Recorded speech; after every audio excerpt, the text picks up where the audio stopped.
Boa noite, Venâncio Mondlane. Uma vez mais, bem-vindo a este espaço. Boa noite, Selma. Sempre um prazer estar aqui nesta casa. O que é que nos traz hoje? Bom, hoje vamos abordar um bocado, realmente uma pergunta que muita gente faz. Onde é que está o nosso dinheiro?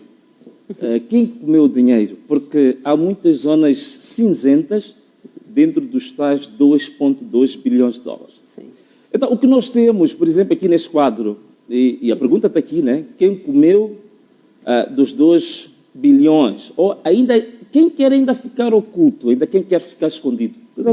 Vamos ver algumas pessoas, algumas entidades que estão ocultas também e que nós temos que desvendar essas entidades. Olha, este quadro aqui, ele mostra mais ou menos aquilo que é a globalidade do financiamento dividido, digamos, pelas três empresas, conforme vês, e também pelos respectivos bancos, né? Credit Suisse e o VTB.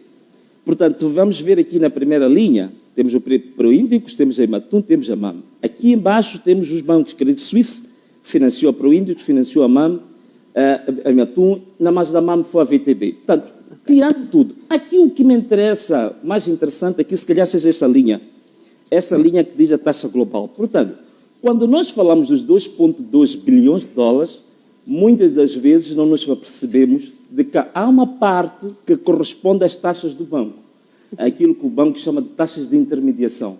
E essas taxas, tanto da Proíndicos, da Ematum e da MAM, vai dar aquele valor ali que está um pouco acima do vermelho, que é 199 milhões de dólares. Portanto, os bancos, logo à partida, quando nós assinamos os contratos de financiamento, os bancos ficaram com 199 milhões de dólares, quer dizer, quase 200 milhões de dólares já ficaram com os bancos. Portanto, já há uma primeira resposta de 200 milhões de dólares que ficaram com os bancos em taxas. E vamos a ver ali, nesse número vermelho que tens, fundo amarelo, letras vermelhas, mostra realmente o valor que foi transferido para a conta do fornecedor, que é a Previnvest, na conta em Abu Dhabi. Portanto, foi 1,8 bilhões de dólares que foram transferidos para a conta do fornecedor. Mas nós ficamos com 2 bilhões de dívida. Agora, hoje eu tenho uma revelação muito interessante. Tenho uma revelação muito interessante e penso que também quem está aí em casa vai ficar um pouco surpreendido. Eu pus exatamente isto aqui. Ematum, pus aqui o Estado, pus 350 milhões de dólares. Por quê? Porque há algo que está oculto quando o Estado fala das dívidas da Ematum, da Proíndicos e da MAM. Não é dito, ou para outra, é dito que o Estado apenas deu um aval. Sim. Deu um aval, em caso das empresas não pagarem, o Estado é que paga. Mas isso é uma meia verdade. Há algo oculto aqui. O que está oculto? É que no relatório de contas, e veja só, o que eu vou dizer não são palavras minhas, são palavras de um auditor independente, no relatório de contas de Ernst & Young de 2014, ainda vou dizer a página 23 e página 26, que é para o Ministro da Economia e Finanças, Adriano Maleano, ir lá consultar se estiverem em desacordo comigo. O Estado moçambicano, para além dos 850 milhões de dólares da Ematum, o Estado moçambicano decidiu dar um subsídio ao investimento, portanto, um valor adicional à Ematum de 350 milhões de dólares. E onde é que o Estado moçambicano foi fazer esse empréstimo, foi fazer esse financiamento? Justamente na Credit Suisse. Este dado nunca ninguém falou, nunca foi debatido, isto está sendo sabido em primeira mão, está no relatório de contas da Ernst & Young de 2014. Portanto, a dívida real da Ematum não é 850 milhões de dólares. É 1,2 bilhões de dólares, sendo que 350 milhões de dólares é o valor que o Estado moçambicano assumiu para si próprio, para pagar diretamente à Credit Suisse. Isto o Ministro das Finanças nunca falou, o Estado nunca falou, em todas as conferências de imprensa nunca disseram. Portanto, isto é algo que estava oculto. Eu queria trazer isto para as pessoas acompanharem e também terem essa noção. Uma ideia, pronto. Portanto, nosso próximo... Hoje vamos ter mais muitos quadros. Estava a falar de números, estava a falar de valores. Sim. Este quadro é um quadro interessante, porque eu te falei, Selma, que haviam taxas que foram, digamos, retidas pelos bancos, foram logo a partir de 200 milhões de dólares, Sim. mas também existe uma coisa interessante que se chama de taxas correntes. Isto é, enquanto o crédito está em curso, esta Credit Suisse, a VTB e a Palomar, também eles têm uma taxa especial que se chama de taxa corrente, que dos três entidades, eles vão tirar do valor, daquele valor que nós temos, 53 milhões de dólares. E aqui temos uma coisa muito interessante, que mais à frente vamos desenvolver algo muito problemático. Aqui são os consultores. Eu vi hoje, digamos, o interrogatório feito a Ângela Leão. Ela falou de uma coisa interessante. Claro, a maneira dela. Diz por que as outras mulheres dos gestores públicos envolvidos não foram chamados.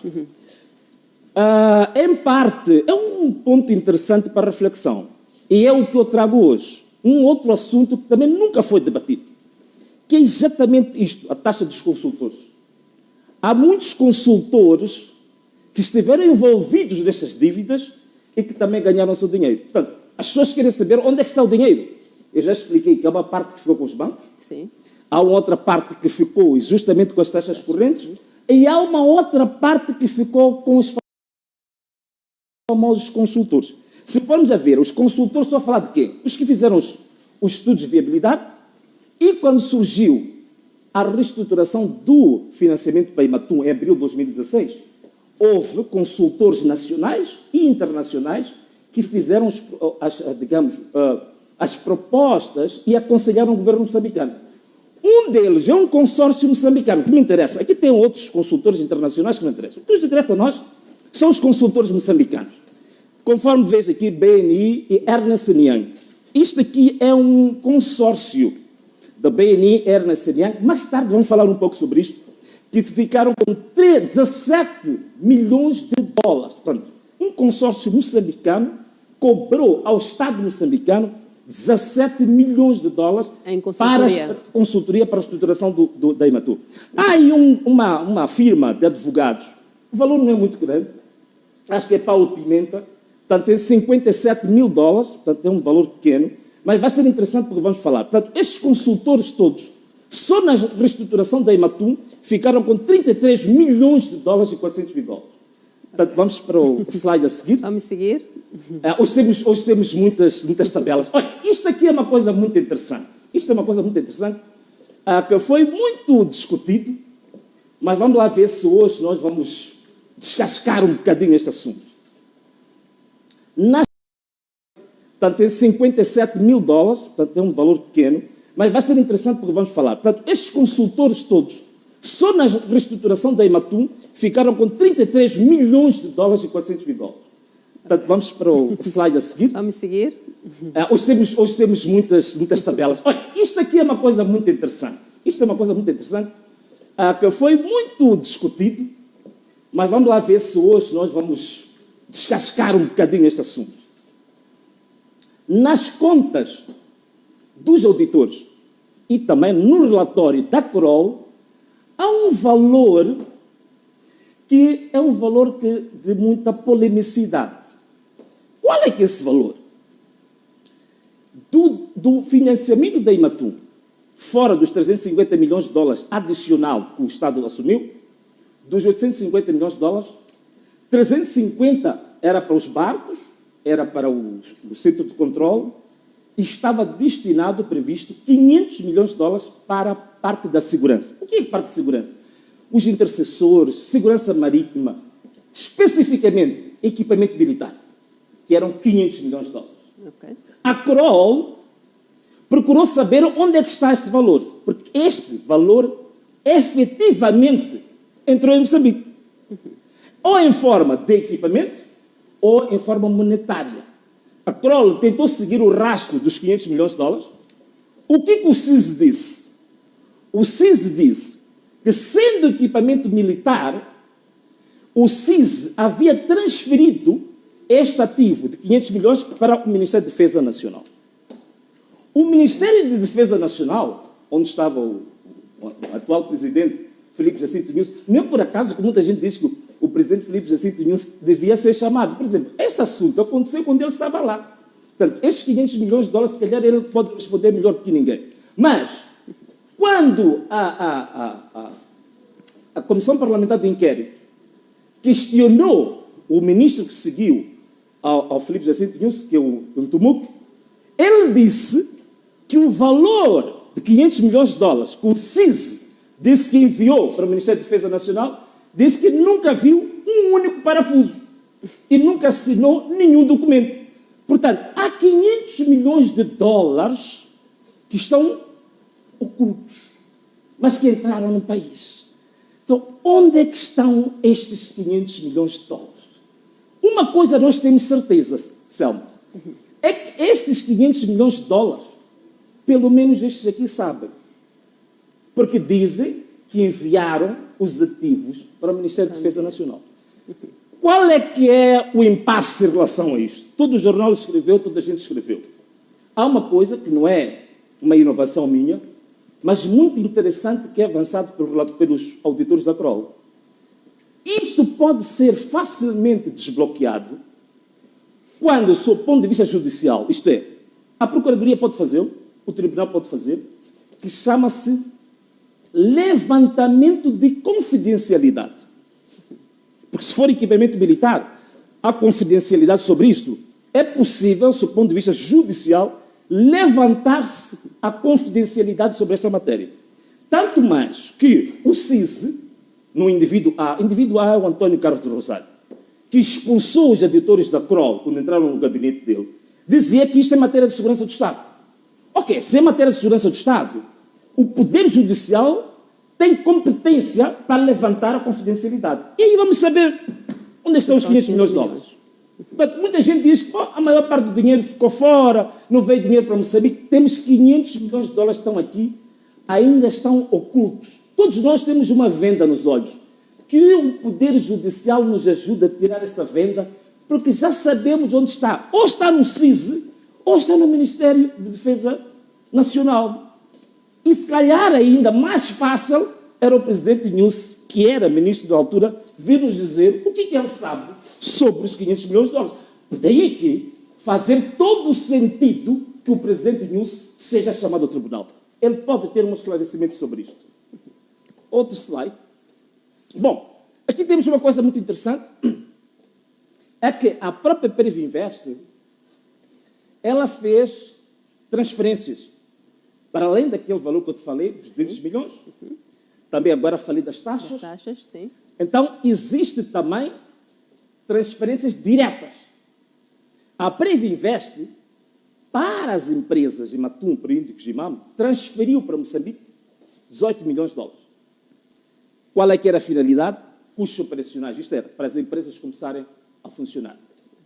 Há uma coisa muito interessante, problemática. Daí que havemos de ir mais tarde para falar um pouco sobre os auditores. A Previnvest também, no relatório de contas, diz que pagou 52 milhões de dólares. A quem? A Credit Suisse. Juros. Mas pagou por quê? Pagou pela Proíndicos. A pergunta é, Previnvest, um fornecedor. Como é que um fornecedor está a pagar as letras do cliente? Onde é que está o sentido disso? Pagou 52 milhões de dólares. E a pergunta que vamos depois ver quando falamos dos auditores, como é que o auditor, nas contas, nunca questionou isto? Quando vamos a ler o relatório de contas, a Ernst & Young não tem nenhuma reserva, nenhum questionamento sobre isto. Por quê? Porque daí que aquilo que foi dito, que há algumas pessoas também que têm que ser chamadas para explicar algumas coisas. Aqui está.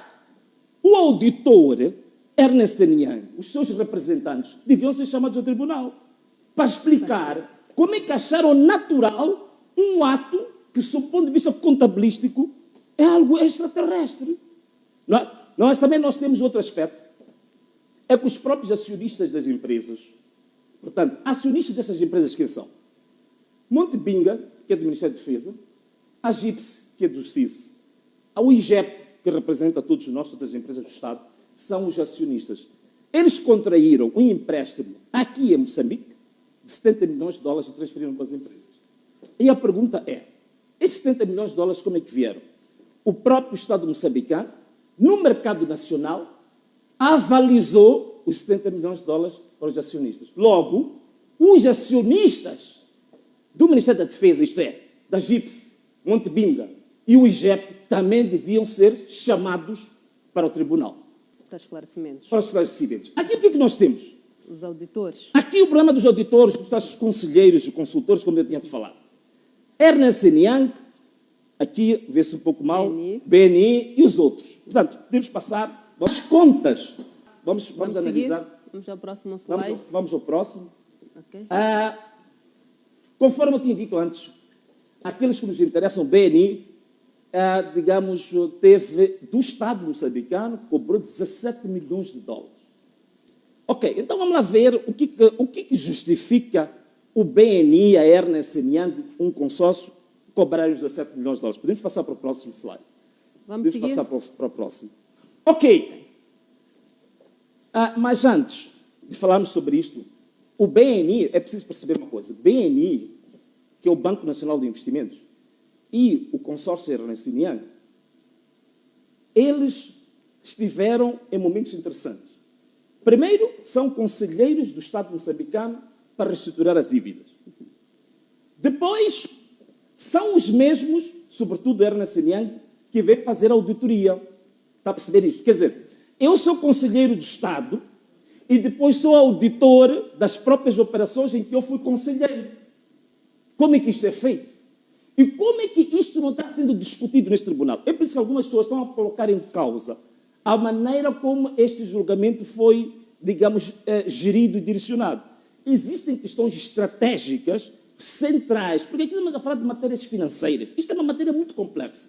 Depois devemos de ver mais tarde a complexidade desse financiamento, que isso precisa de uma equipe multidisciplinar, precisa de um conjunto de procuradores que é para formularem a acusação e a pronúncia. Não é uma coisa tão linear como um caso corriqueiro. Isto mete finanças internacionais, mete direito internacional, direito comercial, fiscal, portanto, é muito complexo. Portanto, mas agora aqui, o que nós temos? Bom, vamos entrar um pouco, se calhar a nossa rede hoje vai gostar de ouvir isto. Então vamos entrar aqui um bocadinho nisto. Gestores públicos e privados estão ligados às dívidas. Bom, nestas dívidas que nós tivemos, existem áreas centrais que deviam estar no tribunal. Quais são? Há uma área principal, área política, que determinou os avalos do Estado. Essa área que determinou os avalos do Estado é a área central, porque é onde tudo começa. E um dos elementos destes que determina o Conselho de Ministros. Neste julgamento não temos ninguém fora do Manuel Chang, mas veja só, nem foi detido em Moçambique, foi detido na África do Sul. Não temos absolutamente ninguém do Conselho de Ministros da área central, que é dos avalos. Gestão dos fundos. Aqui que vem a questão da senhora. Os acionistas, portanto, as empresas proíndicos, recebendo dinheiro, têm os seus conselhos de administração, que fazem gestão do dinheiro. Esses conselhos de administração, quem é que foi chamado para o tribunal? Será que das três empresas, o único que fez gestão danosa é o António Carlos do Rosário? O conselho de administração, todas as decisões que são tomadas, as decisões são colegiais e logo são solidárias. Se há uma decisão assinada pelo conselho de administração, todo o conselho de administração é responsável, não são indivíduos. Então, os acionistas das empresas, onde é que estão neste tribunal? Como é que está esta gente? É muito importante. Outro aspecto importante, o Partido Frelimo recebeu 10 milhões de dólares.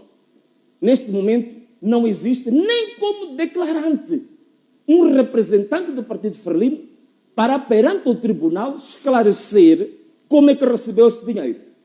Ali tem uma coisa muito interessante. Nós estamos a falar das pessoas que estão agora detidas, mas há uma lista muito interessante que surgiu em Brooklyn, de 21 personalidades que foram apresentadas por um agente do FBI, e dessas 21 personalidades, até agora, só 4 ou 5 é que estão no tribunal. Portanto, existem cerca de 16 personalidades que estão fora. mas que foram citadas em Brooklyn que tinham recebido dinheiro. E são moçambicanas? São moçambicanos. Então temos aí os consultores e auditores que eu já tinha falado, a questão do Ernst Young. Sim. Portanto, podemos passar. Portanto, tinha falado também do Conselho de Ministros. Tinha falado também, ainda na linha da decisão, o Banco de Moçambique. O Banco de Moçambique tem uma responsabilidade central. Olha, uma coisa engraçada em relação ao Banco de Moçambique. O Banco de Moçambique, representado pelo seu governador, ele disse que nunca tinha visto um pedido sobre estes financiamentos. Existe no relatório e contas da Ernst Young o número do ofício que foi dado parecer pela Direção Nacional do Tesouro. Sabe quem estava lá nessa altura? Maria Exaltina Lucas, que deu o parecer que avalizou, que permitiu aquele acréscimo que eu te falei dos 350 milhões de dólares. E também existem documentos assinados do Banco de Moçambique que autorizam o financiamento da Imatum e o financiamento da Proindux. Portanto, o Banco de Moçambique, os administradores, eu sei que um ou dois estão lá, vão ser chamados como declarantes, mas, na minha opinião, há todas as condições para serem réus. O Tribunal Administrativo, um ou dois. Então, esta é a última tabela, se for, para apresentar. Procuração criminosa. Esta questão, o que é isto aqui? Isto foi o que foi possível aferir da avaliação que a Kroll fez dos bens que existem em Moçambique.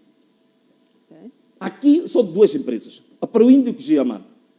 As faturas da Proindux e da MAM, dos barcos e tudo que está em Moçambique, somando Proindux, a Imatum e uma aeronave, dá 1,2 bilhões de dólares.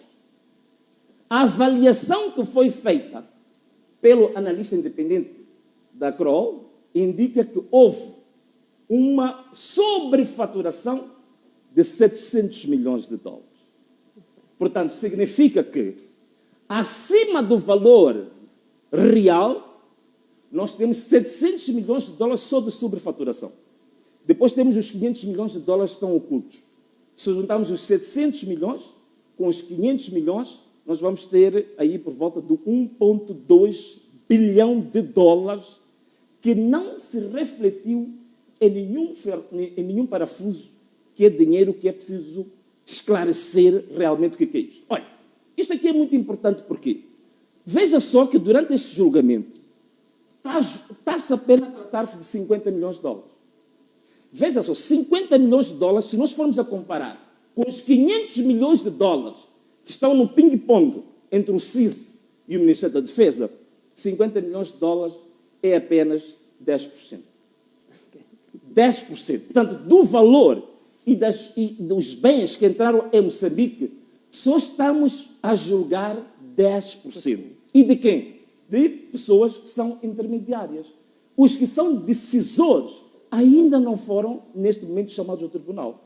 E se nós formos a comparar os 50 milhões de dólares que está a ser discutido agora com o bolo global, estamos a falar de cerca de 2% do valor. Portanto, nós até este momento, no julgamento, podemos usando um termo assim a brincar, ainda estamos a fazer puxa-canema. Ainda não estamos a fazer os verdadeiros julgamentos. Portanto, vamos às conclusões, porque penso que já estamos quase no fim.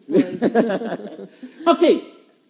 O que eu acho em termos de conclusões para o dia de hoje? Portanto, foi um dia cheio de números, mas tinha que ser. É que eu acho que este julgamento devia ser uma espécie de lava-jato da MOS. Mas para tal, era necessário formar-se aquilo que chama-se uma força-tarefa, em inglês se diz task force. Sim. Aquilo que eu tinha dito antes, Selma, tínhamos que ter uma equipa muito forte de vários procuradores, de várias especialidades, de várias disciplinas jurídicas, económicas, contabilísticas, para poder esclarecer isso. Se nós não tivermos essa task force, esse conjunto, essa equipa complexa de procuradores, vamos só estar a brincar, vamos estar nos a entreter com esse julgamento. A outra coisa que eu tinha dito também, a minha proposta, é a ordem dos contabilistas e auditores de Moçambique serem constituídos como assistentes nesta. E, por fim, é preciso realmente fazer um trabalho muito forte, muito detalhado, para saber qual é que foi a rota de cada dólar que saiu da Credit Suisse para a Previnvest e da Previnvest para todos os outros destinos. Olha, o assunto é muito complexo. Foram para muitos paraísos fiscais, são os países envolvidos, são mais de 10 países, temos mais de 30 empresas fantasmas. Portanto, é um assunto muito mais complexo do que as simples perguntas que a gente está a ouvir. Onde é que você comprou cimento? Aquela casa é tua? Onde é que você encontrou aquilo? Esse assunto é muito complexo. Precisa, de fato, de uma task force. Precisamos de uma equipa especializada, multidisciplinar de procuradores para termos, de fato, um julgamento sério e não um puxa-canema que estamos a ter agora. Venâncio Mondlane, muito obrigada por ter estado neste espaço. Obrigado, Selma. Obrigado. Esse foi o nosso espaço de comentários com Venâncio Mondlane. Deixe um like e inscreva-se no canal. Obrigado.